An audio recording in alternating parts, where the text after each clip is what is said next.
Tinalakay na kahapon ng dalawang liderato ng Kongreso ang mga panukalang batas na layong paunlarin ang pamumuhay ng mga Pilipino. Kabilang sa mga yan ay ang pagrepaso sa rice tariffication law na layong mapababa ang presyo ng bigas. Si Melales Moras sa sentro ng balita.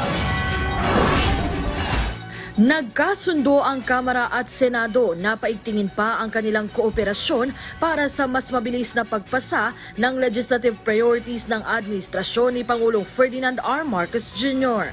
Kahapon sa unang pagkakataon, nagpulong sina House Speaker Martin Romualdez at Senate President Francis Escudero kasama ang iba pang matataas na opisyal ng Kongreso na nagsilbing preliminary talks bago ang Legislative Executive Development Advisory Council o LEDAC meeting sa June 25. Ayon kay Speaker Romualdez, simbolo ito ng panibago at mas masiglang samahan ng dalawang kapulungan ng Kongreso, lalo pat pareho silang nangako na magtutulungan para sa agarang pagpasa ng key legislation na lubos na makatutulong sa sambayanang Pilipino.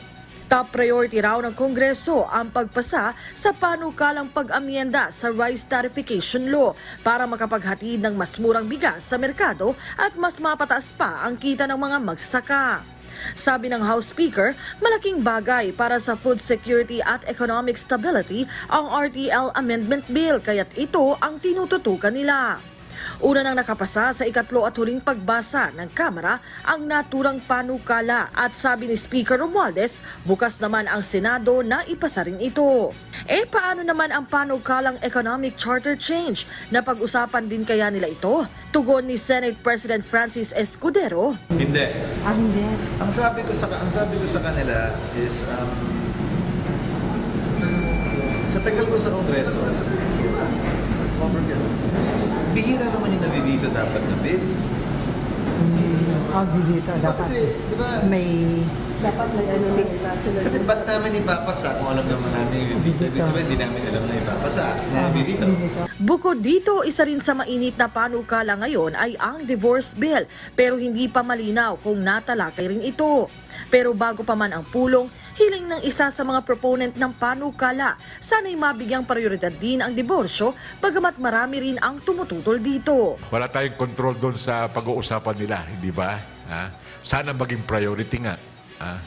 Pero kahit na hindi priority, patuloy pa rin ang aming kampanya sa Senado upang masibatas itong ating panukala. Sa kabuuan, masaya si House Majority Leader Manix Dalipe sa naging resulta ng kanilang pagpupulong. We're very happy that the meeting was set by the House Speaker Ferdinand Martin Romualdez and Senate President Chis Escudero. So it gives us the opportunity to align our priorities, being able to talk closely on what of the legislative measures we should prioritize and pass right away. Sinigundahan din naman ito ni Senate Majority Leader Francis Tolentino.